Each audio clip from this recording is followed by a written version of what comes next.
பெரியவா சரணம். பெரியவா வானொலியின் மாலை நிகழ்ச்சிகள் ஆரம்பமாகின்றன.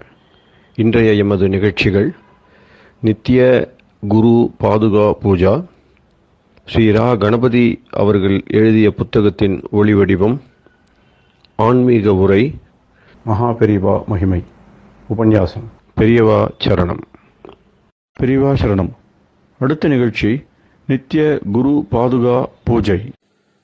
शुक्लां भरदरं विष्णुं शशिवर्णं चतुर्भुजं प्रसन्नवदनं ध्यायेत् सर्वविघ्नोपशान्तये। ममोपात्त समस्त दुरितक्षयद्वारा श्री परमेश्वर प्रीत्यर्थं गुरुप्रसाद सिद्ध्यर्थं गुरुप्रीत्यर्थं गुरुपादपूजाम् अद्य करिष्ये। गुरुर्ब्रह्मा गुरुर्विष्णुर्गुरुर्देवो महेश्वरः गुरुः साक्षात् परब्रह्म तस्मै श्रीगुरवे नमः। अपारकरुणासिन्धुं ज्ञानदं शान्तरूपिणं श्रीचन्द्रशेखरगुरुं प्रणमामि मुदान्वहम्। सदाशिवसमारम्भां शङ्कराचार्यमध्यमाम् अस्मदाचार्यपर्यन्तां वन्दे गुरुपरम्पराम्. எல்லோரும் குருவை பெரிவாளை தியானம் பண்ணிண்டு அர்ச்சனை பண்ணுவோம். அஷ்டோத்திரம். பெரியவா அஷ்டோத்திரம் பல அஷ்டோத்திரங்கள் இருக்கு. அதுல எளிமையா சுலபமா எது இருக்கோ அதை நான் இப்ப சொல்றேன். எல்லோரும் இதை கேட்டுண்டே திருப்பி சொல்ல முடிஞ்சுவா சொல்லி சொல்லி பெரிவாளுக்கு பாதத்துல ஒவ்வொரு புஷ்பத்தை அர்ச்சனை பண்ணலாம். ओम श्री कांची कामकोटि पीठाधीश्वराय नमः. श्रीमत् चंद्रशेखरेन्द्र सरस्वती गुरुभ्यो नमः. संन्यासाश्रम शिखराय नमः. काषाय दंडधारिणे नमः. सर्वपीठापहारिणे नमः. स्वामिनाथ गुरवे नमः. करुणासागराय नमः. जगदाकर्षण शक्तिमते नमः. सर्वचराचर हृदयस्थाय नमः. ओम भक्त परिपालक श्रेष्ठाय नमः. धर्म परिपालकाय नमः. श्री जयेन्द्र सरस्वत्याचार्याय नमः. श्री विजयेन्द्र सरस्वती पूजिताय नमः. शिवशक्ति स्वरूपाय नमः. भक्ताभीष्ट प्रदायकाय नमः. ब्रह्मण्य पोषकाय नमः. ब्रह्म विष्णु शिवैक्य स्वरूपाय नमः. कांची क्षेत्रवासाय नमः. कैलाश शिखरवासाय नमः. स्वधर्म परिपोषकाय नमः. चातुर्वर्ण संरक्षकाय नमः. लोकरक्षण संकल्पाय नमः. ओम ब्रह्मनिष्ठापराय नमः. सर्वपापहराय नमः. धर्मरक्षक संतुष्टाय नमः. भक्तार्पितधन स्वीकर्त्रे नमः. सर्वोपनिषत् सारज्ञाय नमः. सर्वशास्त्रगम्याय नमः. सर्वलोक पितामहाय नमः. भक्ताभीष्ट प्रदायकाय नमः. ब्रह्मण्य पोषकाय नमः. नानाविध पुष्पार्चितपताय नमः. रुद्राक्ष क्रीडधारिणे नमः. भस्मोद्दोलित विग्रहाय नमः. सर्वज्ञाय नमः. सर्वचराचर व्यापकाय नमः. अनेक शिष्य परिपालकाय नमः. मनश्चाञ्चल्य निवर्तकाय नमः. अभयहस्ताय नमः. भयापहाय नमः. यज्ञपुरुषाय नमः. यज्ञानुष्ठान रुचिप्रदाय नमः. यज्ञसम्पन्नाय नमः. यज्ञसहायकाय नमः. यज्ञफलदाय नमः. यज्ञप्रियाय नमः. उपमानरहिताय नमः. स्फटिक तुलसी रुद्राक्ष हारधारिणे नमः. चातुर्वर्ण समदृष्टये नमः. ऋग्यजुस्साम अथर्वणादि चतुर्वेद संरक्षकाय नमः. दक्षिणामूर्तिस्वरूपाय नमः जाग्रत् स्वप्न सुषुप्ति अवस्थातीताय नमः कोटिसूर्यतुल्यतेजोमय शरीराय नमः साधुसङ्गसंरक्षकाय नमः अश्वगज गोपूजा निर्वर्तकाय नमः गुरुपादुकपूजातुरन्तराय नमः कनकाभिषिक्ताय नमः स्वर्णबिल्वदलपूजिताय नमः सर्वजीवमोक्षदाय नमः मूकवाक्ताननिपुणाय नमः नेत्रदीक्षादानाय नमः द्वादशलिङ्गस्थापकाय नमः गानरसप्रियाय नमः ब्रह्मज्ञानोपदेशकाय नमः सकलकलासिद्धिताय नमः चातुर्वर्ण्यपूजिताय नमः अनेकभाषासम्भाषण कोविताय नमः अष्टसिद्धिप्रदायकाय नमः ओम श्री शारदामठसुस्थिताय नमः नित्यान्नदानसुप्रीताय नमः प्रार्थनामात्रसुलभाय नमः पादयात्राप्रियाय नमः नानाविधमतपण्डिताय नमः श्रुतिस्मृतिपुराणज्ञाय नमः देवयक्षकिन्नरकिंपुरुषपूज्याय नमः श्रवणानन्दकरकीर्तये नमः दर्शनानन्दाय नमः अद्वैतानन्दभरिताय नमः अव्याजकरुणामूर्तये नमः शैव वैष्णवादिमान्याय नमः श्रीशङ्कराचार्याय नमः दण्डकमण्डलोहस्ताय नमः वीणामृदङ्गसकलवाद्यनाथस्वरूपाय नमः रामकथारसिकाय नमः वेदवेदाङ्ग आगमादिसकलकलासतस्प्रवर्तकाय नमः हृदयगुहाशयाय नमः शतरुद्रीयवर्णितस्वरूपाय नमः केदारेश्वरनाथाय नमः अविद्यानाशकाय नमः निष्कामकर्मोपदेशकाय नमः लघुभक्तिमार्गोपदेशकाय नमः लिङ्गस्वरूपाय नमः सालग्रामसूक्ष्मस्वरूपाय नमः कालड्यां शङ्करकीर्तिस्तम्भनिर्माणकर्त्रे नमः जितेन्द्रियाय नमः शरणागतवत्सलाय नमः श्रीशैलशिखरवासाय नमः डमरुकनादविनोदाय नमः वृषभारूढाय नमः दुर्मदनाशकाय नमः आभिचारिकदोषहर्त्रे नमः मिताहाराय नमः मृत्युविमोचकशक्त्याय नमः श्रीचक्रार्चनतत्पराय नमः दासानुग्रहकारकाय नमः अनुराधानक्षत्रजाताय नमः सर्वलोकख्यातशीलाय नमः वेङ्कटेश्वरचरणपद्मषट्पदाय नमः श्री महात्रिपुरसुन्दरी समेत श्री चन्द्रमौलीश्वर पूजाप्रियाय नमः श्रीमच्चन्द्रशेखरेन्द्र सरस्वती सद्गुरु परब्रह्मणे नमः गुरुभ्यो नमः परमगुरुभ्यो नमः परमेष्टिगुरुभ्यो नमः परात्परगुरुभ्यो नमः गुरुपरम्पराभ्यां नमः गुरुपादुकाभ्यां नमो नमः. அடுத்தது ஊதுபத்தி இருந்தா அதை காமிச்சு தூபம், நெய் தீபம் இருந்தா காமிச்சு அதை நெய் தீபம் தீபம் காமிச்சுட்டு நைவேத்தியம் வெத்தலைப்பாக்கு பழம் இதுலேருந்து ஆரம்பிச்சு அவளுக்கு எது சௌரியமோ அதுபடி நைவேத்தியம் பண்ணலாம்.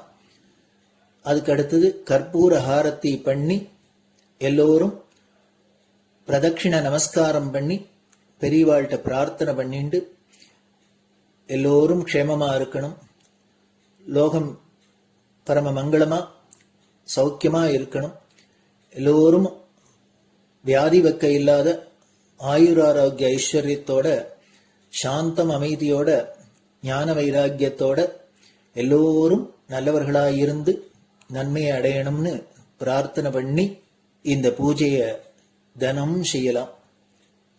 குரு பிரம்மா குருர் விஷ்ணுர் குருர் தேவோ மகேஸ்வரः குரு சாட்சாத் பரபிரம்ம தஸ்மை ஸ்ரீ குரவே நமஹ. அபார கருணா சிந்தும் ஞானதம் சாந்தரூபிணம் ஸ்ரீ சந்திரசேகர குரும் பிரணமாமி முதான்வகம். சதாசிவசமாரம்பாம் சங்கராச்சாரிய மத்யமாம் அஸ்மதாச்சாரிய பர்யந்தாம் வந்தே குரு பரம்பராம். குரு பாத பூஜை நிறைவடைஞ்சது. பெரியவா சரணம். பெரியவா சரணம். பெரியவா வானொலியில் நேயர்கள் அடுத்து கேட்க இருப்பது ஸ்ரீ ரா கணபதி அவர்கள் எழுதிய புத்தகத்தின் ஒளி வடிவம். அளிப்பவர் ஸ்ரீமதி உமா சங்கர் அவர்கள். தேனினும் இனிய சொல்லான் தீச்சுடர் மேனி கொண்டான் ஊனுயிர்க்குயிரதான ஒன்றினைக் கலந்து நின்றான் ஏனினிக் கவலை நெஞ்சே இன்றுனக் அருள் செய்தான் இஞ்ஞானவான் காமகோட்டி நாதனை நம்புவோமே. ஜெய ஜெய சங்கர, ஹரஹர சங்கர. மகா பெரியவாளின் உபன்யாசங்களை ரா கணபதி அண்ணா அவர்கள் தெய்வத்தின் குரல் என்ற பெயரில் 7 பாகங்களாக நமக்கு தொகுத்து அளித்ததின் முதல் பகுதியின் அடுத்த பாகம் அகமும் புறமும். மனுஷனாக பிறந்த ஒவ்வொருத்தனும் ஓயாமல் அலைச்சல் அலைந்து கொண்டிருக்கிறானே. எதற்காக? ஆசைகளை பூர்த்தி செய்து கொள்வதற்குத்தான். வெளியில் இருக்கிற வஸ்துக்களிடம் இவனுக்கு ஆசை, அவற்றை பெறவே அலைகிறான். ஒன்று கிடைத்து விட்டாலும் போதவில்லை, அதனால் வருகிற சுகம் தீர்ந்து போகிறது. இன்னொன்றுக்கு ஆசைப்படுகிறான், அதை தேடி ஓடுகிறான். இவனுக்கு சாந்தி என்பதே ஒரு நாளும் இல்லாமல் இருக்கிறது. வெளியில் இருக்கிற வஸ்து வந்தால்தான் சந்தோஷம், ஆனந்தம் என்று துரத்திக் கொண்டே இருப்பவனுக்கு சாந்தி எப்படி வரும்? வெளியில் இருப்பது நம் வசத்தில் இருப்பதல்ல. அது வந்தாலும் வரும், போனாலும் போகும். அதை நம் வசப்படுத்திக் கொண்டதாக நினைத்த போதே கைவிட்டு போகக்கூடும். நமக்கு அந்நியமான வெளி விஷயங்களிலிருந்து ஆனந்தத்தை சாஸ்வதமாக சம்பாதித்துக் கொள்வது நடக்காத காரியம். அது சாந்தியை கெடுக்கிற பிரயத்தனம்தான். மனுஷன் புறத்தில் ஆனந்தத்தை தேடிக்கொண்டு போவதற்கு காரணம் அவன் உள்ளுக்குள் தானே ஆனந்த ஸ்வரூபமாக இருப்பதுதான். இவன் உள்ளூர ஆனந்த ஸ்வரூபமாய் இருப்பதாலேயே ஆனந்தத்தை எப்போது பார்த்தாலும் தேடிக்கொண்டிருக்கிறான். மாயையால் தானே ஆனந்த ஸ்வரூபம் என்பதை மறந்து விட்டிருக்கிறான். இருந்தாலும் இவனுடைய ஸ்வபாவமே ஆனந்தமானபடியால் இவனுக்கு ஆனந்தம் அடைய வேண்டும் என்ற எண்ணம் மட்டும் இருக்கிறது. மனுஷர்களில் எவராவது ஆனந்தத்தை தேடாமல் துக்கத்தை தேடி போகிறவர் உண்டா? ஆனாலும் அந்த ஆனந்தம் உள்ளே இருப்பதை அறிந்து சாந்தத்தில் அதை அனுபவிக்காமல் வெளியே ஆனந்தத்தை தேடி துரத்திக் கொண்டே போய் சாந்தியை ஓயாமல் கெடுத்துக் கொள்கிறார்கள்.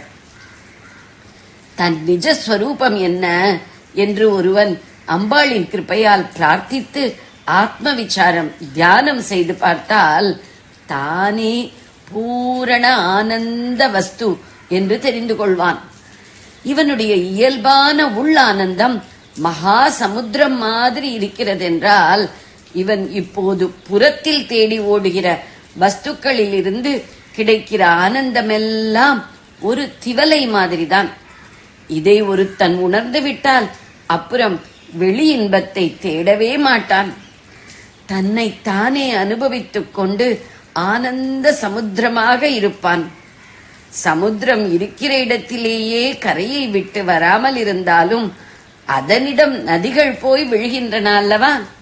அப்படியே ஆசைகள் இவனிடம் வந்து விழுந்து சமுத்திரத்தில் நதிகள் விழுந்து மறைந்து போய்விடுவது போல் மறைந்தே போய்விடும். ஆபூர்யமானம் அச்சல பிரதிஷ்டம் சமுத்திரம் என்று கீதை சொன்ன மாதிரி பேரின்பக் கடலாக நிறைந்து அசைவதற்கே இடமே இல்லாத அளவுக்கு எங்கும் நிறைந்து அசையாமல் பரமசாந்தமாக நிற்பான். தேவேந்திர பதவியின் ஆனந்தம் கூட இந்த ஆத்மானந்த கடலில் ஒரு துளிதான் என்கிறார் ஸ்ரீ பகவத் பாதர்கள். யத் சௌக்கியாம்புதி லேச லேசதைமே சக்ராதயோ நிர்விருதாக. மனிஷா பஞ்சகம். பதவி, பணம், ஸ்திரீ, புருஷாள், கௌரவம், பப்ளிசிட்டி என்று இப்படி வெளியிலிருந்து நமக்கு ஆனந்தம் கிடைப்பதாக எண்ணிக்கொண்டு ஓயாமல் எத்தனம் செய்வது, அத்தனையும் சமுத்திரத்தில் இருக்கிற நாம் அதை அறியாமல் ஒரு சொட்டு ஜலத்துக்காக தவிக்கிற மாதிரிதான். வெளிப்பொருள் எதுவோ கிடைக்காததால் நமக்கு குறை வந்து விட்டதாக துக்கப்படுவது சுத்த தப்பு. நமக்கு குறையே இல்லை. நமக்குள் நாமே பூரண வஸ்து. நமக்கு அந்நியமாக வெளி என்றே ஒன்று இல்லை. வெளியிலே இருக்கிற அத்தனை ஆனந்தமும் நமக்குள்ளேயே அடக்கம். வெளி மாதிரி இருப்பதிலிருந்து தானாக எது வந்தாலும் வரட்டும். சமுத்திரம் நதிகளை அடக்கிக் கொள்வது போல் அவற்றையும் உள்ளே இருப்பதோடு சேர்த்துக் கொள்வோம். எதுவும் வரவில்லையா, அதனால் பாதகமில்லை. எதுவும் வராததால் நமக்கு என்ன குறை?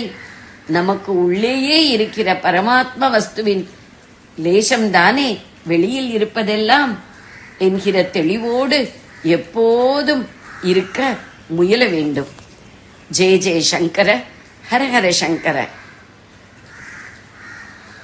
பெரியவா சரணம். இந்நிகழ்ச்சியின் அடுத்த பகுதி நாளை மாலை இதே நேரத்தில் ஒளிபரப்பாகும். பெரியவா சரணம். பெரியவா சரணம். பெரியவா வானொலியில் நேயர்கள் அடுத்து கேட்க இருப்பது திரு கவிக்கண்ணன் அவர்களின் ஆன்மீக உரை. பெரியவா சரணம். ராம் ராம். ஸ்ரீ குருப்யோ நமஹ. ஜெய ஜெய சங்கர, ஹர ஹர சங்கர. பெரியவா வானொலி நேயர்கள் அனைவருக்கும், மகா பெரியவாவுடைய பக்தர்கள் அனைவருக்கும் அடியேன் கவிக்கண்ணனின் அன்பு கலந்த நல்வாழ்த்துக்கள். ராம் ராம். ஜெய ஜெய சங்கர, ஹர ஹர சங்கர. ஸ்ரீ குருப்யோ நமஹ. இன்னைக்கு கருணை மாமுகில் காஞ்சி மகான் இன்றைய பகுதியை ஒரு பெரியவாளுக்கு அர்ப்பணம் பண்ண ஒரு பாடலோட இன்னைக்கு ஆரம்பிக்க போறோம். சந்திரசேகர சங்கர குருவே, சந்திரசேகர சங்கர குருவே, சத்திய ஞான நித்திய குருவே, சந்திரசேகர சங்கர குருவே, சத்திய ஞான நித்திய குருவே, சத்திய ஞான நித்திய குருவே, சந்திரசேகர சங்கர குருவே. சந்ததம் உந்தன் அருளுரை நினைந்து, சந்ததம் உந்தன் அருளுரை நினைந்து, சந்ததம் உந்தன் அருளுரை நினைந்து, சரணமென நின் பதமலரடைந்தேன், சரணமென நின் பதமலரடைந்தேன், சந்திரசேகர சங்கர குருவே, சத்திய ஞான நித்திய குருவே, சந்திரசேகர சந்திரசேகர சங்கர குருவே. கஞ்சி நகர் வாழ் தவமணியே, கஞ்சி நகர் வாழ் தவமணியே, என் நெஞ்சம் குடி கொண்ட அருட்கனியே, கஞ்சி நகர் வாழ் தவமணியே, நெஞ்சம் குடி கொண்ட அருட்கனியே. தஞ்சமெனில் சந்நிதி அடைந்தேன், தஞ்சமெனில் சந்நிதி அடைந்தேன், அஞ்சலெனவே அருட்கரும் காட்டும், அஞ்சல் எனவே அருட்கரும் காட்டும், சந்திரசேகர சங்கர குருவே சத்திய ஞான நித்திய உருவே சந்திரசேகர சங்கர குருவே.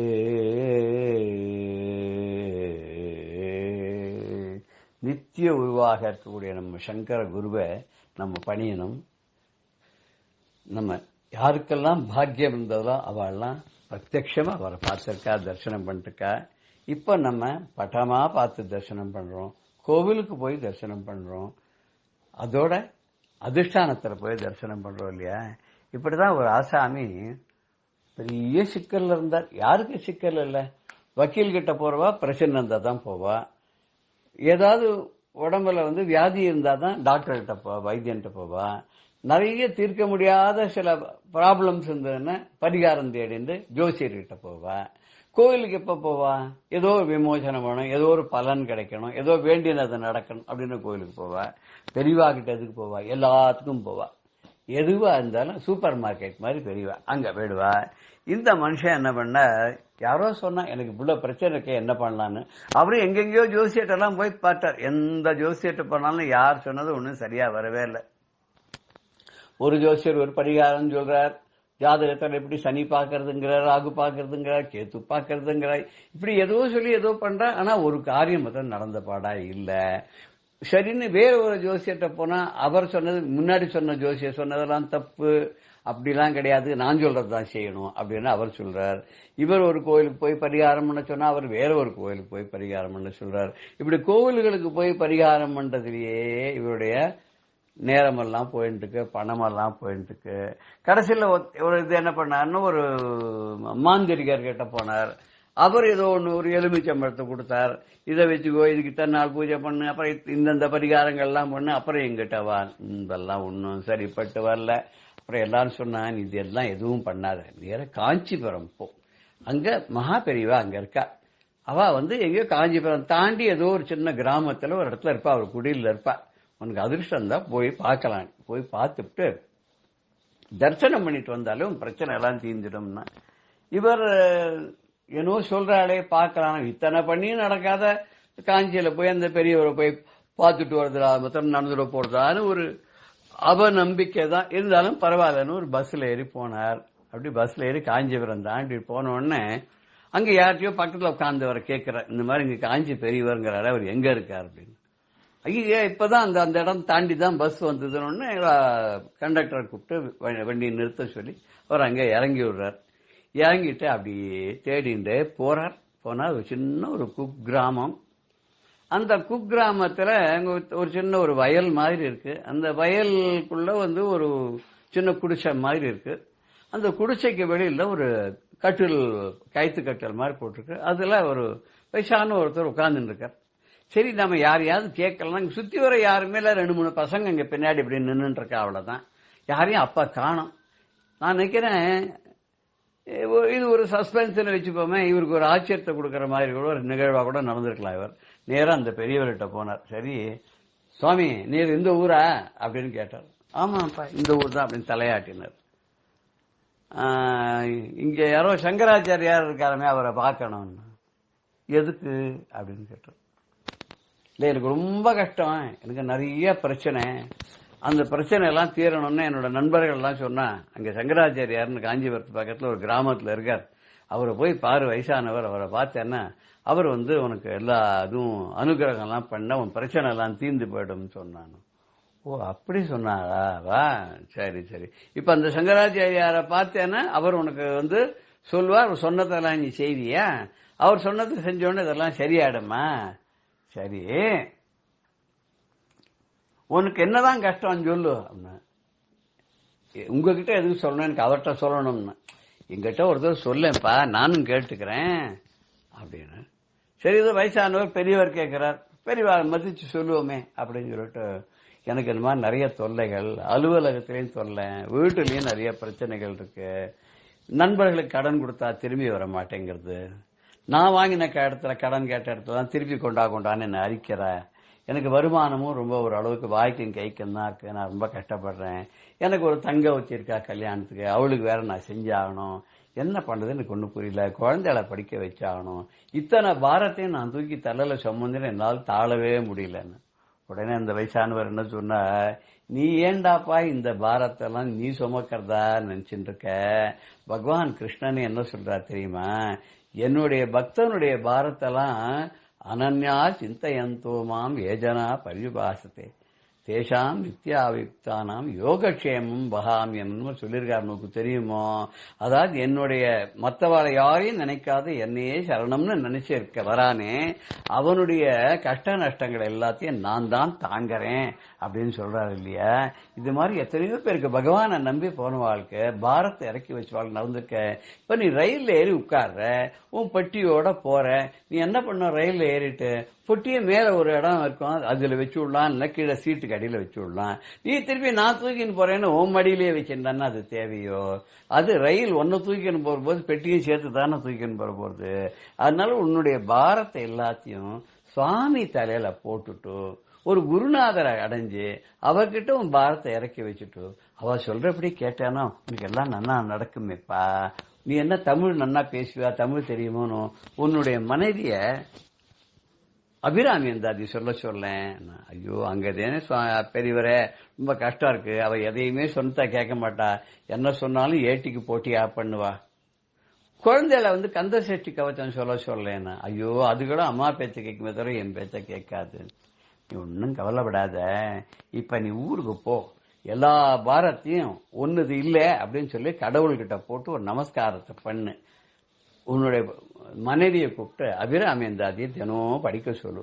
நீ தினம் கந்த சஷ்டி கவச்சம் உன் பிள்ளைகள் காதல பொன் காதல விழற மாதிரி படி. தினம் நீ பாராயணம் மாதிரி பண்ணன தானாவே அவளும் சொல்ல ஆரம்பிச்சுடுவா. உன் வீடு பெரிய சத்சங்கம் ஆயிடும். அக்கம் பக்கத்தில் இருக்கிறவா கூட இவ வீட்டுல என்னதுன்னு சொல்லி ஓடி அவளும் உன்னோட சேர்ந்து அப்படியே அபிராமிந்தாதியம் கந்த சஷ்டி கவச்சமும் சொல்ல ஆரம்பிச்சுடுவா. உனக்கு எவ்வளவு பெரிய புண்ணியம், உன் ப்ராப்ளம் எல்லாம் போயிடும். நீ ப்ராப்ளத்தை பத்தி நினைக்காத இருந்தாலே உன் ப்ராப்ளம் எல்லாம் போயிடும். உடனே எல்லாம் அவர் சொன்னதெல்லாம் கேட்டுனா, சரி பெரியவரே நீ சொல்றதெல்லாம் கேட்கிறேன், வந்ததுதான் வந்தேன், அந்த சங்கராச்சாரியாரையும் பார்த்துட்டு போறேன். அது சரி நீங்க யாரு, அந்த சங்கராச்சாரியார் எங்க இருக்காரு உனக்கு தெரியுமான்னு. உடனே அந்த பெரியவர் சொன்ன, நீ தேடி வந்த சங்கராச்சாரியாரே நான் தான்ப்பா. நான் இப்படி விசிராந்தியா அந்த கட்டில உட்கார்ந்துட்டு இருக்கேன். என்னோட தொண்டர்கள்லாம் நான் தீர்த்தம் எடுத்துன்னு வரத்துக்கும் புஷ்பம் பறிச்சுன்னு வரத்துக்கும் அங்கே இங்கே பக்கத்துல இருக்க தோட்டத்துக்கும் போயிருக்கா. ஏதோ நல்ல வேலைக்கு நீ வரும்போது கூட்டம் எதுவும் இல்ல, அதை பாரு பின்னாடி அப்படின்னு பார்த்தா பின்னாடி எல்லா கூட்டமும் திரும்பி வந்துடுத்து. தரிசனத்துக்கு வந்த வேற வண்டியில இறங்கி பஸ்ல கார்ல எல்லாம் இறங்கினவெல்லாம் வந்திருக்கா. இவருக்கு எத்தனை அதிர்ஷ்டம் பாருங்க. யாருமே கூட்டம் இல்லாத பெரியவா மாத்திரம் ஏகாந்தமா உட்கார்ந்து இருக்கிற மாதிரி ஏகாந்த தரிசனம். அதுவும் இப்படி தட்சிணாமூர்த்தி உட்கார்ந்து இருக்கிற மாதிரி பேசுற தட்சிணாமூர்த்தியா இவர் உட்கார்ந்து இவருக்கு இவ்வளவு அழகா விளக்கம் பண்ணி எந்த ப்ராப்ளத்தையும் உண்டுதுன்னு நினைக்காத, பிரச்சனைகளுக்கு வெளியில உன்னுடைய பிரச்சனை என்னன்னு பார்த்தேன்னா யாருடைய பிரச்சனையோ இதுன்னு நீ அணுகினா உனக்கு அதுக்கு பதில் கிடைக்கும். நீ பிரச்சனைக்கு உள்ளேயே வாழ்ந்தானா உன்னால அந்த பிரச்சனை விட்டு வெளியிலயும் வர முடியாது, பிரச்சனைக்கு தீர்வும் காண முடியாதுன்னு அழகா சொல்லி அபிராமந்தாதியன் கந்த சஷ்டி கவச்சத்தையும் வீட்டுல இருக்கவாளை சொல்ல சொல்லி இவருக்கு எப்பேற்பட்ட ஒரு கருணையான ஒரு அருள் மொழியை கொடுத்த பெரியவா இருக்காளே.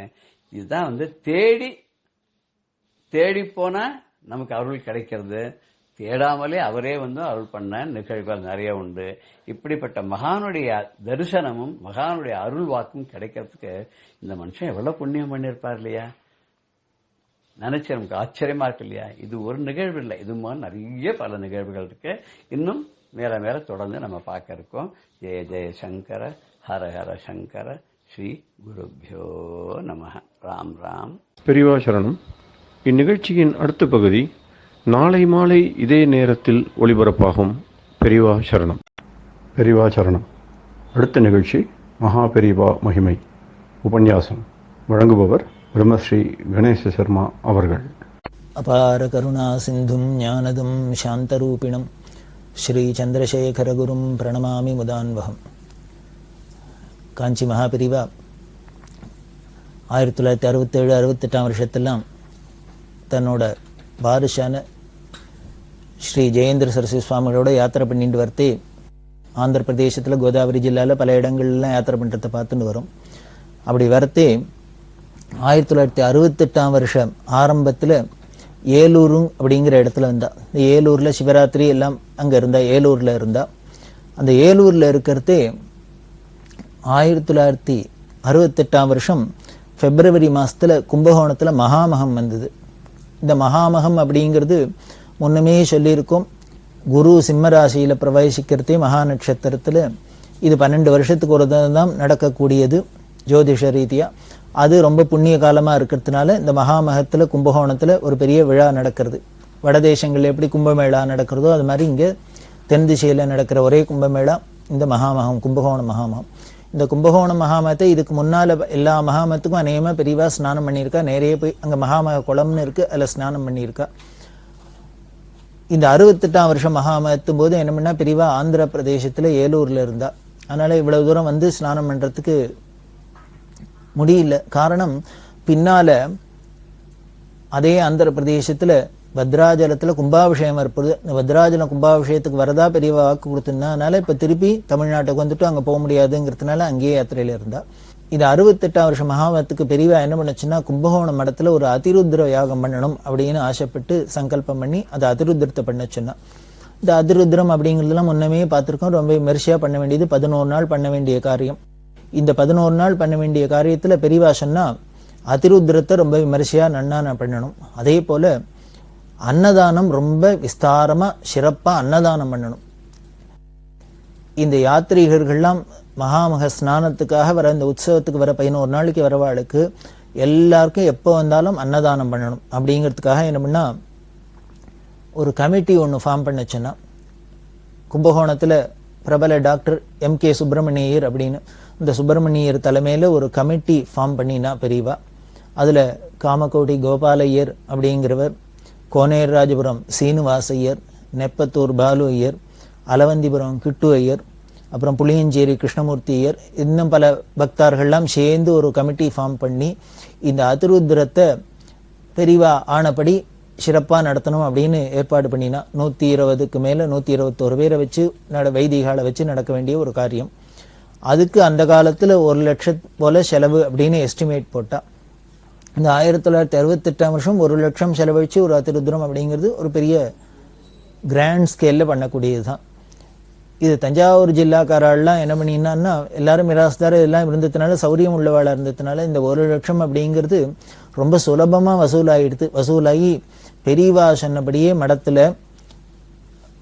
பிப்ரவரி மாசம் 3ஆம் தேதி 68ஆம் வருஷம் சங்கல்பம் பண்ணிட்டு இது ஆரம்பமாச்சு. ஆரம்பமாகி 11 நாள் தொடர்ந்து நடந்து பிப்ரவரி 14ஆம் தேதி இந்த அதிருத்ரம் பூர்த்தியாச்சு. அந்த சமயத்துல அதிருத்ரம் பூர்த்தியானோன்னு அந்த கலச தீர்த்தங்கள்லாம் மேலதாள வாத்தியங்களோடு எடுத்துன்னு எல்லாருமா போய் மகாமக குளத்துக்கு போய் இந்த மகாமக குளத்துலயே எல்லாத்தையும் அர்ப்பணம் பண்ணிட்டா, அதுலயே ஊத்திட்டா.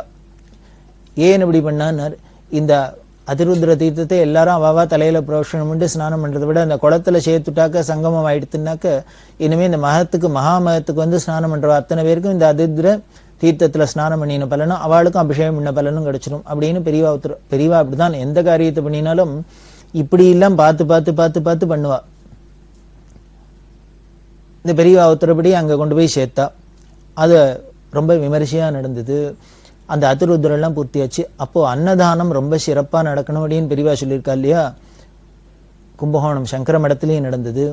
சாரங்கவாணி சுவாமி கோவில் அப்படின்னு ஆறாமுதன் அப்படின்னு அந்த கோவில்ல, ராமசுவாமி கோவில் அப்படின்னு ராமர் கோவில், இந்த ராமசுவாமி கோவில்ல, சாரங்கபாணி கோவில்ல, கும்பகோணம் மடத்துல இந்த இடத்தெல்லாம் பிரபலமா பிரபாதமா பந்தல்லாம் போட்டு ரொம்ப விமர்சையா அன்னதானம்லாம் நடந்தது. அந்த வருஷத்துல மகாமகத்துக்கு வந்தவா கிட்டத்தட்ட 10 லட்சம் பேர் வந்து ஸ்நானம் பண்ணி தரிசனம் பண்ணியிருக்கா. இந்த 10 லட்சம் பேர் வந்துற ஒரு கூட்டம் அப்படின்னா கும்பகோணம் ஊர் பார்த்தவாளுக்கு தெரியும். அந்த ஊர்ல ஒரு 10 லட்சம் பேர் ஒரே சமயத்துல இருந்தா எவ்வளவு எப்படி இருக்கும். அப்படி கோலாகலமா நடந்தது. அந்த சமயத்துலதான் பெரியவா அதிருத்ரம் பண்ணி அன்னதானம் பண்ண சொன்னா. அந்த அதிருத்ரம் பெரியவா ஸ்நானம் ஆந்திரால இருந்ததுனால மகாமக ஸ்நானம் இந்த அதிருத்ரத்துல தீர்த்த அபிஷேகம் பண்ணிக்க முடியாத இது இல்லையா. அதனால என்ன பண்ணினா அந்த கமிட்டிக்காரெல்லாம் சேர்ந்துட்டு அந்த மகாமகத்தன்னைக்கு காலங்கார்த்தால அந்த மகாமக குளத்துல போய் ஸ்நானம் பண்ணி ஒரு கலசத்துல 2 கலசத்துல தீர்த்தத்தை எடுத்துட்டு நேர திருச்சி வந்து திருச்சியிலேந்து பிளேனை பிடிச்சி பக்கத்துல இந்த ஆந்திரால பெரியவா இருந்த இடத்துக்கு பக்கத்துல கன்னவரம் அப்படின்னு இருக்கு. இந்த கன்னவரத்துல இறங்கி, ஏர்போர்ட் இருக்கு, இந்த கன்னவரத்துல இறங்கி அங்கேருந்து 60 கிலோமீட்டர் தூரத்தை கார்ல கடந்து மத்தியானம் 12:30 மணிக்கு கரெக்டா பெரியவாளுக்கு இந்த மகாமக தீர்த்தத்தை கொண்டு சேர்த்துட்டா. அது இந்த மாத்தியானிக ஸ்நானம் அப்படின்னு ரொம்ப விசேஷமா சொல்லியிருக்கு. அப்பதான் அந்த சமயத்துல தான் அந்த லக்னத்துல பார்த்தீங்கன்னாக்க கும்பகோணத்துல இந்த மகாமக குளத்துல ஆதி கும்பேஸ்வரர் முதலான எல்லா சுவாமிகளும் தீர்த்தவாரி எல்லாம் பண்ற வழக்கம். அந்த சமயத்துல ஸ்நானம் பண்ணா ரொம்ப விசேஷம் அப்படின்னு சொல்லுவா. அது ரொம்ப முக்கியமா சொல்லியிருக்கு. அந்த தீர்த்தவாரி சமயத்துக்கு இந்த மாத்தியான ஸ்நானத்துக்கு பெரியவாளுக்கு கும்பகோணத்திலேருந்து ஏலூருக்கு தீர்த்தம் போயிடுது. அந்த ஏலூர்ல பெரியவாளுக்கு இந்த மகாமக தீர்த்த அபிஷேகம் பண்ணி புதுப்பிரிவா ஜெயேந்திர சுவாமி அபிஷேகம் பண்ணப்பட்டு அந்த பிரசாதம் எல்லாருக்கும் கொடுக்கப்பட்டது. இப்படி அந்த வருஷம் மகாமகத்தை இப்படி நடந்தது. இந்த மகாமகத்துல அதிருத்ரம் பண்ணினா உடனே பெரியவா என்ன பண்ணா, இந்த ருத்ரத்தினால பரமேஸ்வரனை பிரீத்தி பண்றோம். அந்த பரமேஸ்வரனுக்கு என்ன பிரீத்தி அப்படின்னர், அவர் சிவசக்தியா யுக்தோ ஏதி பவதி சக்த பிரபவிதம் அப்படின்னு பரமேஸ்வரன் அம்பாளோட சேர்ந்திருக்கிறதே தான் அவருக்கு பரம சக்தி உள்ளவரா இருக்கார். இத்தனை காரியம் பண்ற சிருஷ்டி ஸ்திதி சம்ஹாராதிகள்லாம். அதனால இந்த அம்பாளையும் வழிபடணும் அப்படிங்கிறதுனால சாஸ்திரத்துல சொன்னபடி சண்டி ஹோமம் பண்ணணும் அப்படின்னு பெரியவா ஆசைப்பட்டா. இந்த மகாமக சமயத்துல கும்பகோணத்துல அதிருத்ரம் பண்ணியாச்சு. சோ இப்ப அதுக்கு அங்கமா சண்டி ஹோமம் பண்ணணும் அப்படின்னு ஆசைப்பட்டு இந்த சண்டி ஹோமத்தை எங்க பண்ணணும்னு ஆசைப்பட்டான்னா அம்பாளுக்குன்னே ராஜதானியா இருக்கிற காஞ்சிபுரத்துல பண்ணணும் அப்படின்னு ஆசைப்பட்டு இதே கமிட்டிக்காரர்கிட்ட சொல்ல அவ என்ன பண்ணினா இந்த அதிருத்ரத்துல 1 லட்சம் ரூபாய் செலவுல இந்த அதிருத்ரம் அன்னதானம்னு எஸ்டிமேட் போட்டு பண்ணியிருந்தா. ஆனா அது நிறைய தேவைக்கு மேல பணம் வந்ததுனால அந்த மீந்த பணமும் இருந்தது. இந்த மீந்த பணத்தையும் வச்சுன்னு இன்னும் மேற்கொண்டு பணங்கள்லாம் வசூல் பண்ண சொல்லி காஞ்சிபுரத்துல காமாட்சி இருக்கிற ராஜதானியில இந்த காஞ்சி காமகோடி பீடத்துல மடத்துல சகஸ்ர சண்டி பண்ண சொன்னா. இதுவும் பல வித்வான்கள்லாம் வச்சிருந்து அதுல சாலக்கிராமம் பத்மநாப சோமயாஜி அப்படின்னு ஒரு அந்த ஸ்ரீவித்யால ரொம்ப பிரசித்தமானவர். அவர் தலைமையில பண்ண சொன்னா. மடத்துல அப்பா குட்டி சஷில் அப்படிங்கிற மடத்து வாத்தியார், அப்புறம் மேலமங்கலம் ராமசர்மா அப்படிங்கிறவர், மேலமங்கலம் ராமசாமி சர்மா அப்படின்னு அவரோட பேரு. இவாள தலைமையெல்லாம் இது ரொம்ப விமர்சையா நடந்தது. இந்த சகஸ்ர சண்டியில இன்னொரு முக்கியமானது என்ன அப்படின்னா, இந்த பொறுப்பை யார்கிட்ட கொடுத்திருந்தான்னா சகடபுரம் சுவாமிகள்கிட்ட கொடுத்திருந்தா. சகடபுரம் சங்கராச்சாரிய மடம் அப்படின்னு ஒரு பீடம் இருக்கு. அதுல இந்த சகடபுரம் சுவாமிகள் கர்நாடகால இருக்கிற ஒரு இடம் பீடம். அந்த பீடத்துல உள்ள பீடாதிபதிகள் அந்த சகடபுரம் சுவாமிகள்கிட்ட சொல்லி அவரோட தலைமையில அவரோட வழிகாட்டல்ல இந்த ஸ்ரீவித்யா ஹோமத்துக்கு உண்டான இந்த சகஸ்ர சண்டியை பண்ணணும் அப்படின்னு பெரியவா ஆசைப்பட்டு சொல்ல அந்த சகடபுரம் சுவாமிகளும் ரொம்ப பிரியமா சந்தோஷமா அவர் ஏற்பாடு பண்ண கர்நாடக தேசத்திலேருந்து வித்வான்கள்லாம் வர எல்லாரையும் வச்சுட்டு இதை ரொம்ப விமர்சையா பண்ணின. இந்த சகடபுரம் சுவாமிகள் அப்படின்னோன்னு அவருக்கும் இந்த சகடபுரம் மடத்துக்கும் இந்த காஞ்சி காமகோடி பீடத்துக்கும் பெரியவாளுக்கும் என்ன தொடர்பு அப்படிங்கிறது நாம தெரிஞ்சுக்கணும். ரொம்ப இப்போ இருக்கிற பீடாதிபதிகளுக்கு முன்னாள் பீடாதிபதி ராமானந்த தீர்த்தர் அப்படின்னு அவரோட நாமதேயம். ரொம்ப மந்திர சித்தி உள்ளவர். பெரியவாள்கிட்ட அசாத்திய பக்தி பிரியம். பெரியவாளுக்கும் அவர்கிட்ட ரொம்ப பிரியம்.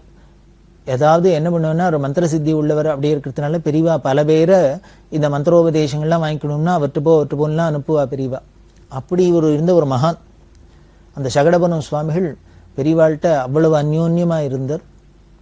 பெரியவா மயிலாப்பூர்ல இருக்கிறதே சங்கர ஜெயந்தி நடக்கிறது. சங்கர ஜெயந்தி ரொம்ப விமர்சையா நடக்கும் மடத்துல, காஞ்சி மடத்துல 5 நாளைக்கு ஆரம்பிச்சு ரொம்ப விசேஷமா நடக்கும். ஒவ்வொரு நாளைக்கு ஒவ்வொரு தீர்த்தத்துக்கு எடுத்துன்னு ஆச்சாரியாளுக்கு அபிஷேகம் பண்ணி யானை மேல ஊர்வலம் வருது. இது மாதிரிலாம் பல நிகழ்ச்சிகள்லாம் நடக்கும். அதுல பல விஷயங்கள்லாம் இருக்கு. அதுல இந்த மயிலாப்பூர்ல நடக்கிறது இந்த சகடபுரம் சுவாமிகள் கூடவே இருந்தார். இந்த சங்கர ஜெயந்தி அன்னைக்கு கபாலீஸ்வரர் குளம், ஏன்னா பெரிய க்ஷேத்திரமா இருக்கு, அந்த தீர்த்தம் இருக்கு. அந்த சங்கர ஜெயந்தி அன்னைக்கு ஆச்சாரியாள் விக்கிரகத்தை அங்க எடுத்துன்னு போய் கபாலி குளத்துல போய் அங்க தீர்த்தவாரி பண்ணி சுவாமிக்கு அபிஷேகம் பண்ணி அங்க உற்சவம் எல்லாம் பண்ணி திருப்பி ஊர்வலமா மடம் இருக்கிற இடத்துல சன்ஸ்கிரிட் காலேஜுக்கு எடுத்துன்னு வரணும் அப்படின்னு ஏற்பாடெல்லாம் ஆயிருக்கு. அப்போ முதலமைச்சராக இருந்தவர் பக்தவத்சலம் இந்த சான்ஸ்கிரிட் காலேஜிலேருந்து கபாலி கோவில் வரைக்கும் போற வழி இல்லாமே ரோடில் டிராஃபிக் எல்லாம் டைவெர்ட் பண்ணி விட்டு எல்லாம் பரம ஏற்பாடெல்லாம் பண்ணியிருந்தார் சௌக்கியமா போயிட்டு வரத்துக்கு. யானை மேல ஊர்வலம் வச்சுட்டு ஒரே மக்களமா போறது. ஆயிரக்கணக்கான ஜனங்கள் கூடவே வர. அதுவும் பட்டணத்துல நடக்கிறது, சிட்டியில நடக்கிறதுனா கேட்பானே கூட்டத்துக்கு எல்லாரும் சந்தோஷமா வர. கபாலி கோவிலுக்கு சுவாமி எடுத்துன்னு போயாச்சு, பெரியவா போயாச்சு, எல்லாரும் வந்தாச்சு.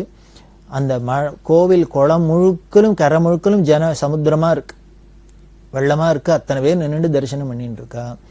ஆச்சாரியர்களுக்கு அபிஷேகம் எல்லாம் ஆயின்னு இருக்கு, எல்லாம் பண்ணிட்டு பெரியவா நின்று தரிசனம் பண்ணிட்டு இருக்கா. சுத்தீவர பார்த்தீங்கன்னா ஹர ஹர சங்கர ஜெய ஜெயசங்கர, ஹர ஹர சங்கர ஜெய ஜெயசங்கரன்னு கத்துறது ஜனங்கள்லாம். அவ்வளவு சந்தோஷம், கோஷம் விண்ணதிர ஹர ஹர சங்கர ஜெய ஜெயசங்கர கோஷம். அந்த சீனே எப்படி இருந்ததுன்னு, இது ஏதானு மயிலாப்பூரா இல்லை இங்கானு கைலாசத்துல இருக்கமா, இது எய்தாப்புல இருக்கிறது சந்திரசேகரேந்திர சரஸ்வதியா இல்ல ஆதிசங்கரரா அப்படின்னு சந்தேகம் வர அளவுக்கு அப்படி கைலாசமா பகவத்பாதாள் சந்நிதியாவே இருந்தது. அது அப்படி இருக்கிறதே இந்த சகடபுர சுவாமிகள் பக்கத்துல நின்று இருக்கார் இல்லையா, அவர் என்ன பண்ணினார், அப்படியே உணர்ச்சி வசப்பட்டு விடா, இப்ப தெரிஞ்சுடுத்து இப்ப தெரிஞ்சுடுத்து இப்ப தெரிஞ்சுடுத்து யாருன்னு தெரிஞ்சுடுத்து யாருன்னு தெரிஞ்சுடுத்து அப்படின்னு. இவர் திடீர்னு இப்படி சொன்னோன்னு பெரியவா கேட்டா, என்ன இப்போ தெரிஞ்சுடுத்து உங்களுக்கு, யாருன்னு தெரிஞ்சுடுத்து என்னன்னு தெரிஞ்சுடுத்து அப்படின்னு. அவர் சொன்னார், இப்ப நீங்க யாருன்னு தெரிஞ்சுடுத்து நீங்க யாருன்னு தெரிஞ்சுடுத்து அப்படின்னார். அவர் என்ன சொன்னார் அப்படின்னார், வேற ஒண்ணும் இல்ல, பெரியவாளை பார்த்து பகவத்பாதா யாருன்னு தெரிஞ்சுடுத்து, பகவத்பாதா யாருன்னு தெரிஞ்சுடுத்து, ஆதிசங்கர் யாருன்னு தெரிஞ்சுடுத்து அப்படிங்கிற. அப்படின்னா என்ன அர்த்தம்னர், பெரியவாதான் பகவத்பாதாள் அப்படிங்கறத சொல்றார். அவர் உணர்ந்தாராம். சொல்றவர் சாதாரண மனுஷர்ல பெரிய பீடாதிபதி, மந்திர சித்தி உள்ளவர் சகரபுடம் சங்கராச்சாரிய சுவாமிகள் சொல்றார். பெரியவாளை பார்த்து பெரியவா ஆதிசங்கர்னு புரிஞ்சுடுத்து ஆதிசங்கர்னு புரிஞ்சுடுத்து அப்படின்னு. உடனே பெரியவா சிரிச்சுன்னு, எப்படி தெரிஞ்சது அப்படின்னா, இதோ இத்தனை ஜனங்கள் சொல்றதே, இதுக்கு மேலேயே வேணும் சத்திய பிரமாணம் அப்படின்னு. நாம சொல்ற மொழியோ, தமிழ்ல ஒரு பழமொழி உண்டு, மக்கள் குரலே மகேசன் குரல் அப்படின்னு. அதாவது ஒரு விஷயத்த பல ஜனங்கள், ஒரு சத்தியமா இருந்தாதான் ஜனங்கள் எல்லாரும் பொதுவாவே அதை பிரபலமா சொல்லுவா. மக்கள் குரலே மகேசன் குரல்னு சொல்லுவா. அது மாதிரி இத்தனை ஜனங்களும் சொல்றது ஹர ஹர சங்கர ஜெய ஜெயசங்கர, ஹர ஹர சங்கர ஜெய ஜெயசங்கரன்னு இந்த சங்கரர் யாருன்னு சொல்றது. அதனால இந்த பீடம் சத்தியமான பீடம், ஆச்சாரியாளோட பீடம், பெரியவாதான் ஆதிசங்கரர் அம்சம், அவாதான் அவதாரம் அப்படிங்கிறது இந்த சகடபுரம் சுவாமிகள் சொன்னார். இது மயிலாப்பூர்ல நடந்தது இந்த சகடபுரம் சுவாமிகள். அதனால இந்த சகடபுரம் சுவாமிகளுக்கும் பெரியவாளுக்கும் இந்த காமகோடி பீடத்துக்கும் எவ்வளவு அந்யோன்யம் அப்படிங்கிறத சொல்லணுங்கிறதுக்காக இந்த நிகழ்ச்சி ஞாபகம் வந்தது. அப்பேற்பட்ட இந்த சகடபுரம் சங்கராச்சாரிய சுவாமிகளை விட்டு தான் இந்த 68ஆம் வருஷம் காஞ்சிபுரத்துல சகசிர சண்டி யாகத்தை சிறப்பா நடத்த சொன்னா. அவரும் ரொம்ப சந்தோஷமா நடத்த இந்த யாகம் ரொம்ப பிரமாதமா நடந்தது. அப்புறம் இந்த பிரசாதத்தை வாழலாம் எடுத்துன்னு போய் பெரியவாளுக்கு சேர்க்க ஆந்திரால அப்படி நடந்தது.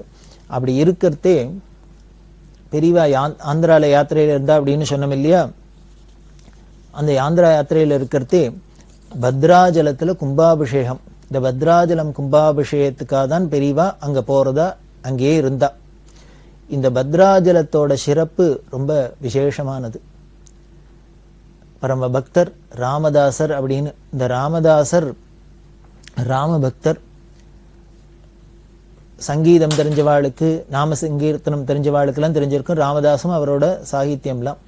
இந்த ராமதாசர் கட்டின கோவில், அந்த கோவில் ரொம்ப காலத்துக்கு அப்புறம் ரொம்ப அது சிதிலம் அடைஞ்சதுனால அந்த கோவில்ல இருக்கிறவாள்லாம் என்ன பண்ணினா, அந்த பூஜகர்கள் அர்ச்சகர்கள்லாம் பிரார்த்தனை பண்ணிண்டா, இது ரொம்ப சிதிலமாயிருக்கு, அதை புனருத்தாரணம் பண்ணணும்னு சொல்ல இது ஏற்பாடாகி நடந்துட்டு வருது.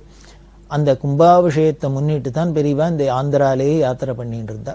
அப்படி ஆந்திரால யாத்திரையில வரத்தே இந்த பத்ராஜலத்துக்கு கும்பாபிஷேகத்துக்காக வரப்போறா. அந்த பத்ராஜலத்து கும்பாபிஷேகத்து நடக்கிறதே அதுல ஒரு பிரச்சனை வந்தது. அந்த பிரச்சனை என்ன, அதுக்கு எப்படி தீர்வு யாரு மூலியமா கிடைச்சது, அதுக்கப்புறம் இந்த கும்பாபிஷேகம் எல்லாம் எப்படி விமர்சையா நடந்தது, அந்த பத்ராஜலத்தோட சிறப்பு என்ன, ராமதாசரோட சிறப்பு என்னங்கிறதையும் நம்ம அவசியம் தெரிஞ்சுக்கணும் இல்லையா. அதை தெரிஞ்சுப்போம். இந்த ராமதாசர், இந்த கோவில் பத்ராஜல ராமதாஸ் அப்படின்னா ஹைதராபாத் நவாப்ட அக்கண்ணா மாதண்ணா அப்படின்னு 2 அண்ணா தம்பிகள். இவா 2 பேரும் மந்திரிகளா இருந்தா, ரொம்ப நிர்வாகத்துல ரொம்ப கெட்டிக்காரா. இந்த அக்கண்ணா மாதண்ணாவோட மருமான் கோபண்ணா அப்படிங்கிற ஒருத்தர். இந்த கோபண்ணாக்கு குடும்பம் இருக்கு, கமலாம்பா அப்படின்னு அவரோட சம்சாரத்தோட பேரு. அவளுக்கு குழந்தைகள்லாம் இருக்கு, குடும்பம் இருக்கு. அப்ப என்ன பண்ணினா இந்த நவாப்ட அக்கண்ணா மாதண்ணா மந்திரிகளா இருந்ததுனால இந்த கோபண்ணாக்கு ஒரு ஜீவனத்துக்காக வேணும்னு என்ன பண்ணா, பத்ராஜலம் தாலுக்காக்கு இவரை ஒரு தாசில்தாரா உத்தியோகம் கொடுத்தா அவருக்கும் கைங்கரியம் பண்ணுவார், அவரோட ஜீவனத்துக்கு சௌரியமா இருக்குன்னு ராஜாட்ட சொல்ல நவாப் உடனே சரின்னு இந்த கோபண்ணாவை இந்த பத்ராஜலம் தாலுகாக்கு அவரை தாசில்தாரா நியமனம் பண்ணிவிட்டார். இந்த கோபண்ணாவோ பரம ராம பக்தர். இவர் பத்ராஜலத்துல ராமர தரிசனம் பண்ணார். ராமர தரிசனத்தை அந்த ராமர் மேல அப்படி ஒரு ஈடுபாடு. இப்ப இவர் தாசில்தாரா உத்தியோகமும் கிடைச்சது. அந்த வரி பணம் எல்லாம் வசூல் பண்ணுவா இல்லையா, வசூல் பண்ணவன அதை கொண்டு ராஜாட்ட நவாப்ட கொடுக்கணுமே. இப்படி என்ன பண்ணி இந்த கோபண்ணான்னா, இந்த வரி பணத்தை வசூல் பண்ண உடனே ராமருக்கு கோவில் கட்டுறது, ராமருக்கு ஸ்ரீராமனை உற்சவம் பண்றது, இனிமே ராமருக்கு நகைகள்லாம் பண்ணி போறது, அதை பண்றது இதை பண்றது, இப்படியே செலவழிச்சிருந்தார். இப்படி வரி பணம் வசூல் பண்ணினத்தை ராஜாட்ட கொண்டு கட்டாத அந்த ராஜாவோட வரி பணத்தை எடுத்து இவர் ராமருக்கு இத்தனை கைங்கரியம் பண்ணியிருந்தார். இது ரொம்ப விமர்சையா பண்ணியிருந்தார். ஹைதராபாத்ல இருந்து ராஜா பார்த்தார். 1 வருஷம் ஆச்சு, 2 வருஷம் ஆச்சு, 5 வருஷம் ஆச்சு. இந்த பத்ராஜலம் டிஸ்ட்ரிக்ட்ல இருந்து மட்டும் 1 ரூபா இங்க வருமானம் வரல, வரி பணம் ஒன்னான்னு வரல. என்ன ஏதுன்னு உடனே ஆளெல்லாம் விட்டு விசாரிக்க சொன்னா. விசாரிச்சா அங்க இருந்த தாசில்தாரா இருக்கிற கோபண்ணா எல்லாத்தையும் வரி பணத்தெல்லாம் வசூல் பண்ணி ராமருக்கு கோவிலுக்கு செலவழிச்சுருக்கார் அப்படின்னு தெரிஞ்சுது. தெரிஞ்சா நவாபுக்கு ரொம்ப கோபம் வந்துருத்து. இது ஒரு தப்பு தானே. உடனே என்ன பண்ணார், கோபண்ணாவை அழிச்சுன்னு வந்து ராஜா தண்டனை கொடுத்தார். 12 வருஷம் கடுங்காவல் தண்டனை சிறையில போட்டு அனுப்பிச்சுட்டார். கோல்கொண்டால பார்த்தீங்கன்னா இன்னமும் இந்த ராமதாசர் இருந்த சிறை அறை அப்படியே வச்சுன்னு இருக்கா. இவர் 12 வருஷம் இந்த கோபண்ணா சிறையில வாடினர். அந்த சிறையில வாடுறதே பல சாகித்யங்கள் எழுதியிருக்கார். அதாவது மகான்களுக்கெல்லாம் என்ன பண்ணும்னார், கஷ்டம் வந்தா கூட அதுல இப்ப கூட என்ன புலம்புறது கூட ஐயோப்பான்னு புலம்ப மாட்டா, அப்ப கூட ராமகிருஷ்ணா ஈஸ்வரா பரமேஸ்வரான்னு அப்படிதான் புலம்புறதா இருக்கு. இதுதான் மகான்களுக்கு நமக்கு உள்ள வித்தியாசம். அப்படி இந்த ராமதாசர் உருகி பாடினதெல்லாம் தான் நமக்கு இன்னைக்கு சாகித்யமா பஜனை சம்பிரதாயங்கள்ல நாம பார்த்துட்டு இருக்கோம். அப்படி இருந்த இந்த கோபண்ணா அவர்தான் பத்ராஜல ராமதாஸ் அப்படிங்கிறோம். அதுல ராமர்கிட்ட வருத்தவர், நான் என்ன எனக்காகவா எடுத்து செலவழிச்சுனேன், உனக்கு தானே பண்ணினேன், அப்படி பண்ணினது கூடவா தண்டனை அப்படின்னு இப்படி எல்லாம் புலம்புறதே ராமர் ஒன்னும் செவிசாய்க்கல. உடனே தாயாரான சீதையை பார்த்து சொல்ற, நனுப்ரோவ மணி செப்பவே சீதம்ம தள்ளி நனுப்ரோவ மணி செப்பவே, என்னை காப்பாத்துன்னு நீ நானும் சொல்லப்படாதா உன் புருஷன்ட்ட அப்படின்னு தாபப்பட்டு சொல்ல, தாயாருக்கு தாங்குமா, குழந்தைகள் கஷ்டப்பட்டா உடனே ராமர்கிட்ட ரெக்கமெண்ட் பண்ணலாம். பாவம் குழந்தை இவ்வளவு கஷ்டப்படுறான், நமக்காக தான் செலவழிச்சான், அவன் ஒன்றும் பண்ணிக்கல, இப்போவானும் போய் காப்பாற்றப்படாதா அப்படின்னு சொல்ல, சுவாமி சொல்றார், அவன் பண்ணினது தப்பு. இப்ப கோவிலுக்கு தான் பண்ணினா, நமக்கு தான் பண்ணினா, சத்காரியத்துக்கு தான் பண்ணினான்னா கூட ஒரு ராஜாவோட பணத்தை வரி பணத்தை வசூல் பண்ணி அதுல பண்றதே ராஜாட்ட சொல்லாத பண்ணினது அவர் பண்ணின தப்பு. அதனால இந்த பாவம் போகணுங்கிறதுக்காக தான் இப்ப 12 வருஷம் அவருக்கு இந்த காராகிரகவாசம் இருந்தது. அதனால அவருக்கு பரிசுத்தமாறதுக்குத்தான் இந்த தண்டனையும் கொடுத்திருக்கு. இந்த தண்டனையினாலே, இது ஈஸ்வர தண்டனையினாலேயே அவருக்கு பரிபக்குவம் அடைஞ்சிட்டு. அதாவது சாஸ்திரம் என்ன சொல்றதுன்னு, நாம பண்ணின தப்புக்கு ராஜாக்கு விஷ்ணு ஸ்வரூபமா சாஸ்திரங்கள் சொல்றது. ஏன்னா பரிபாலனம் பண்றது விஷ்ணுவோட அம்சமா இருக்கிறதுனால இந்த பிரஜைகள்லாம் காப்பாத்துறவன் ராஜா, அப்பேற்பட்ட ராஜாவும் விஷ்ணு அப்படின்னு தான் நாம ராஜாக்களை அவளை பூஜிக்கிறது அப்படின்னு நமக்கு ஒரு சம்பிரதாயத்துல வந்திருக்கு. அதனால என்ன சொல்றது சாஸ்திரம்னு, நாம பண்ற தப்புக்கு நமக்கு ராஜா தண்டனை கொடுத்துட்டான்னா அந்த பாவம் இங்கேயோட போச்சு. அப்படி ராஜா தண்டனை கொடுக்கலன்னா பின்னால தர்மராஜாட்ட போய் நரகத்துல போய் நாம அதுக்கு உண்டானதை அனுபவிச்சானோம். ஒன்னா எய்தர் இங்க அனுபவிக்கணும், இல்லையா அங்க போய் அனுபவிக்கணும். அதனாலதான் விஷயம் தெரிஞ்சவாள்லாம் என்ன பண்ணுவான்னார், எந்த தப்பு பண்ணினாலும் உடனே அதை தப்ப வெளியில சொல்லி அதுக்கு உண்டான தண்டனை இங்கேயே அனுபவிச்சுடுவா, இந்த அக்கௌண்ட் இங்கேயே சரியாகட்டும் அப்படிங்கிறத.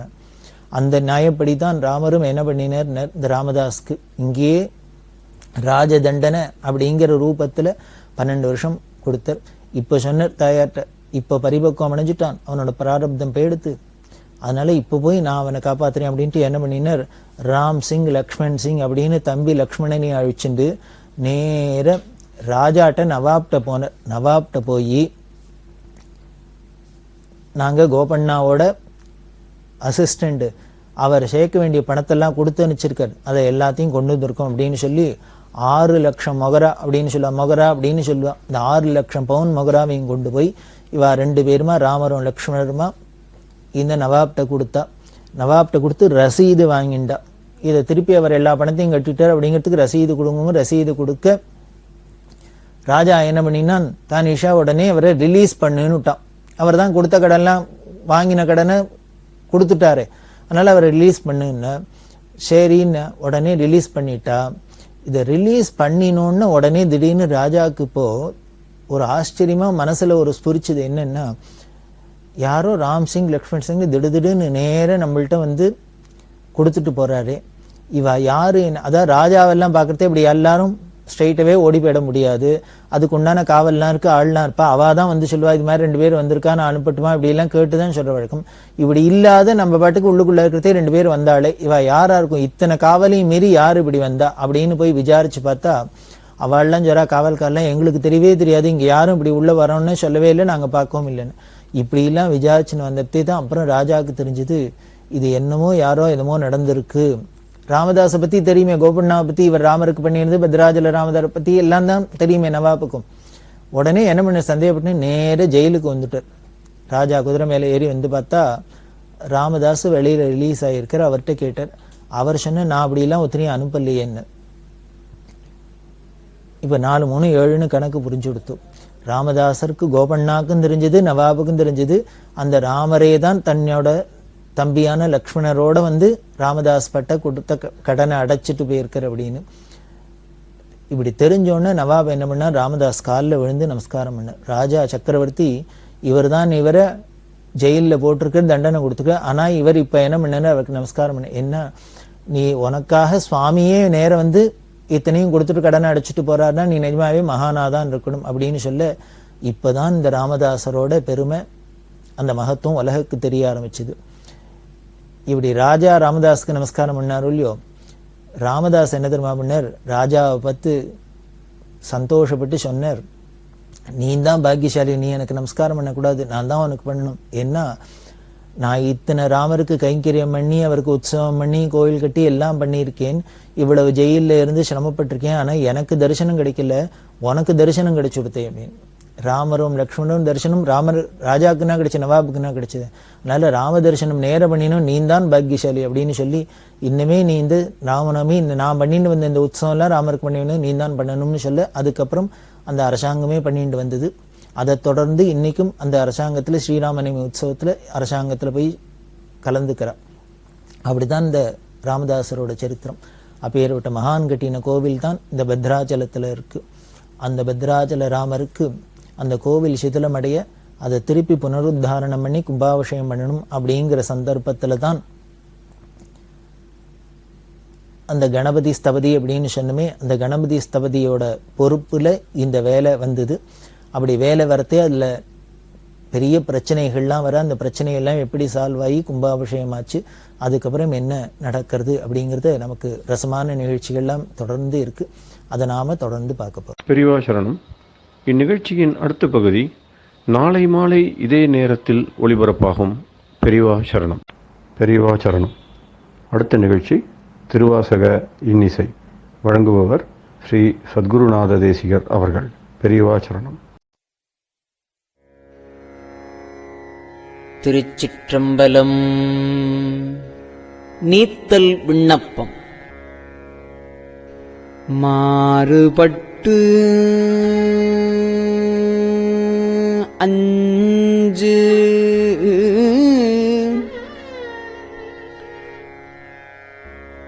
என்னை வஞ்சிப்ப யான் உன் மணிமலர்த்தாள் வேறுபட்டேனை விடுதி கண்டாய் வினையேன் மனத்தே ஊறுமட்டே மன்னும் உத்தரகோசமங்கைக்கு அரசே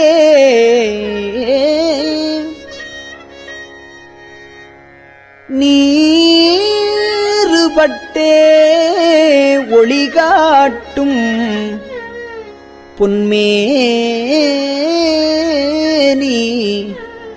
நெடுந்தகையே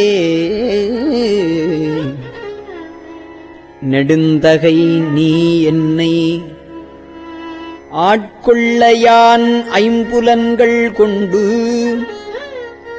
விடுந்தகையேனை விடுதி கண்டாய் விரவார் வெறுவ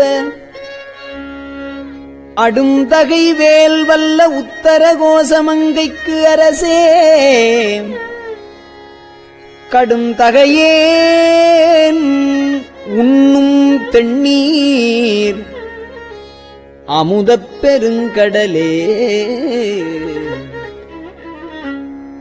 கடலினுள் நாய் நக்கியாங்கு உன் கருணைக் கடலின் உள்ளம்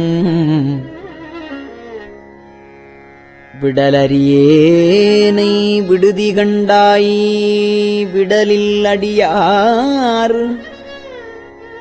உடல் இளமே மன்னும் உத்தர கோசமங்கைக்கு அரசே மடலின் மட்டே மணியே அமுதே என் மதுவெள்ளமே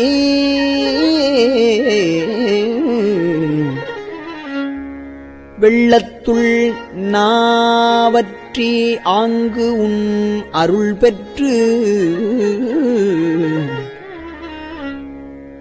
துன்பத்தினின்றும் விள்ளக்கிலேனை விடுதி கண்டாய் விரும்பும் அடியார் உள்ளத்துள்ளாய் மன்னும் உத்தரகோசமங்கைக்கு அரசே கள்ளத்துளேற்கு அருளாய் களியாத களியனக்கே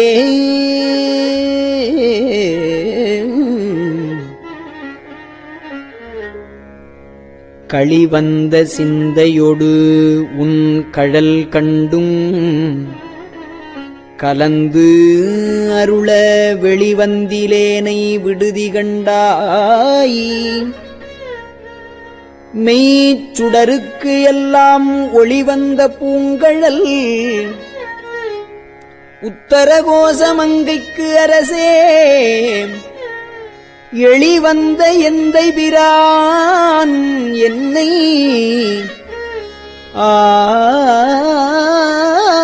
ஆளுடை என்னப்பனே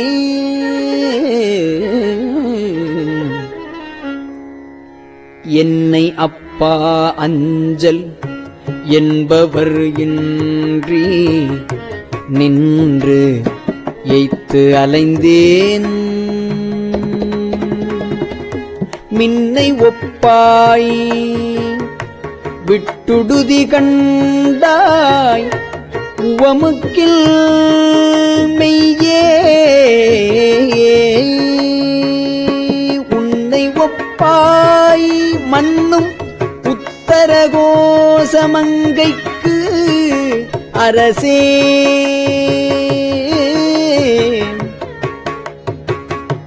அன்னை ஒப்பாய் எனக்கு அத்தன் ஒப்பாய் என் அரும் பொருளே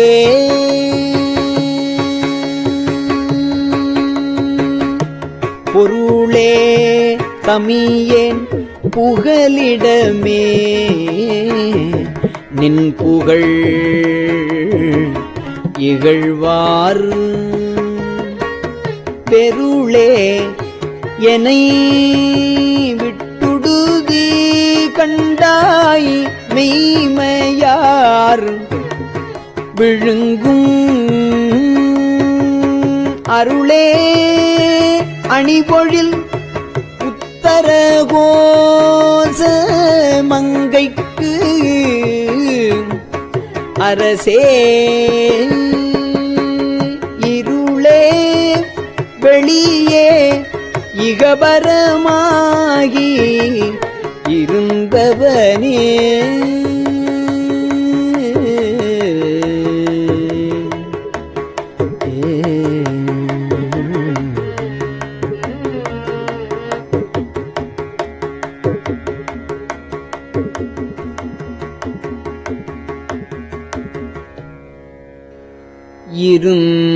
இருந்து என்னை ஆண்டுகொள் கொள் ஒற்றிவை என்னின் அல்லால்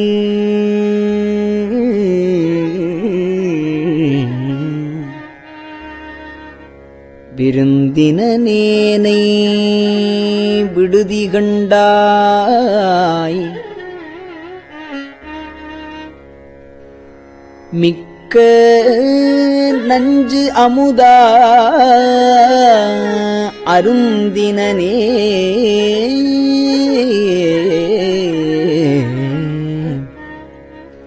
மன்னும் உத்தரகோசமங்கைக்கு அரசே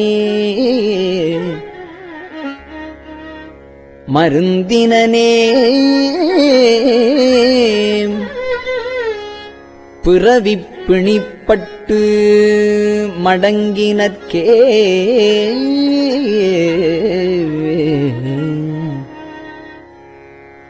மடங்க என் வல்வினை காட்டை நின் மன்னருள் திக்கொழுவும் விடங்க எந்தன்னை விடுதி கண்டாய் என் பிறவியை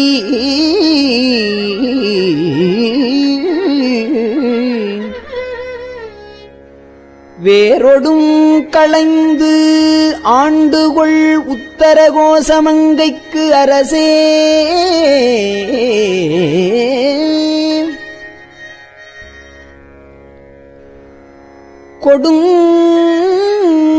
கொடுங்கர் இக்குன்றுரித்து அஞ்சுவித்தாய் வஞ்சிக் கும்பினையே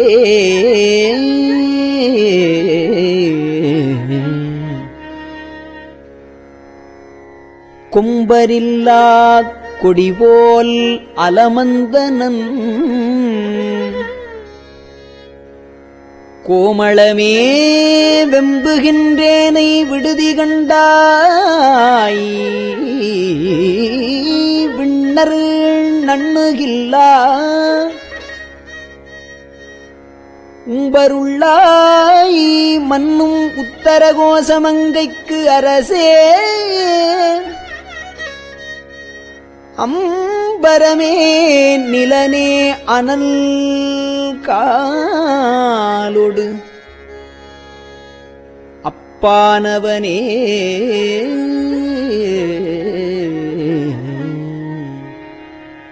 திருச்சிற்றம்பலம். பெரியவா சரணம். இந்நிகழ்ச்சியின் அடுத்த பகுதி நாளை மாலை இதே நேரத்தில் ஒளிபரப்பாகும். பெரியவா சரணம். பெரியவா சரணம். பெரியவா வானொலியின் இன்றைய நிகழ்ச்சிகளின் நிறைவாக திருப்பொன்னூசல் வழங்குபவர் சத்குருநாத தேசிகர் அவர்கள். பெரியவா சரணம். திருச்சிற்றம்பலம். திருப்பொன்னூசல் சீரார் பவளம் கால் முத்தம் கயிறாக ஏறாரும் பொற்பலகை ஏறி இனிதமர்ந்து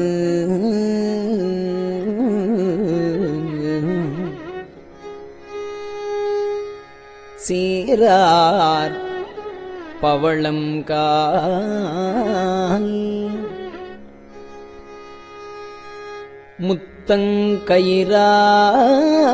முத்தங்கயிறாக ஏறாரும் பொற்பலகை ஏறி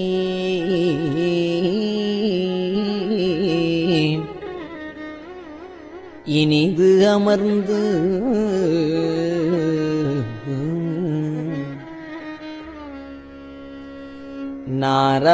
நாராயணன் அறியான் நான் மலர்த்தாள் நாராயணன் அறியான் நான் மலர்த்தாள் நாயடியேற்கு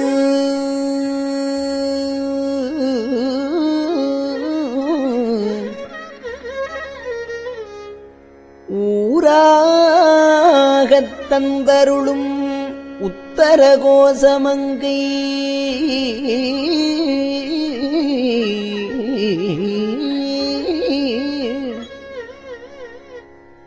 ஆறாமுதின்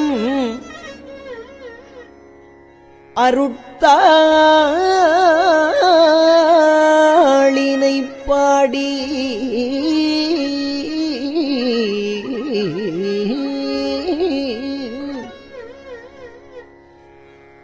உத்தர கோசமங்கை ஆறாமுதில்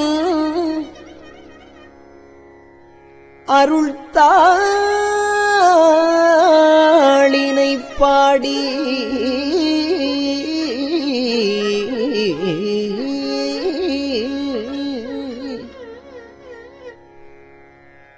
போரார் வேர்க்கண்மடவீர் பொன்னூசல் ஆடாமோ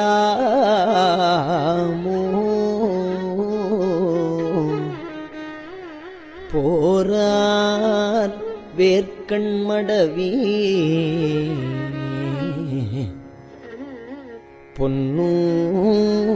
பொன்னூசல் ஆடாமோ.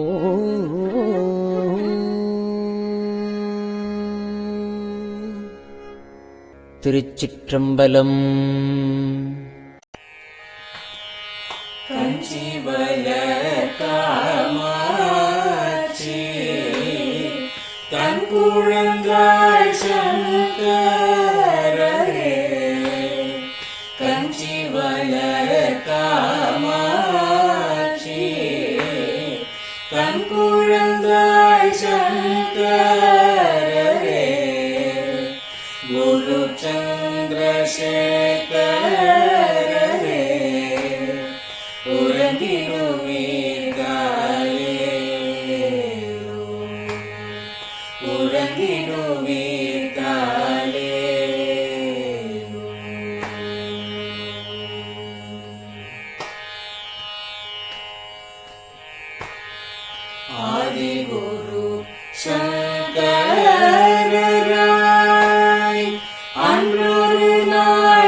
பெரியவா சரணம். பெரியவா வானொலியின் மாலை நிகழ்ச்சிகள் இத்துடன் நிறைவடைகின்றன. எமது அடுத்த ஒளிபரப்பு நாளை காலை இந்திய நேரப்படி 6 மணிக்கு துவங்கும். பெரியவா சரணம்.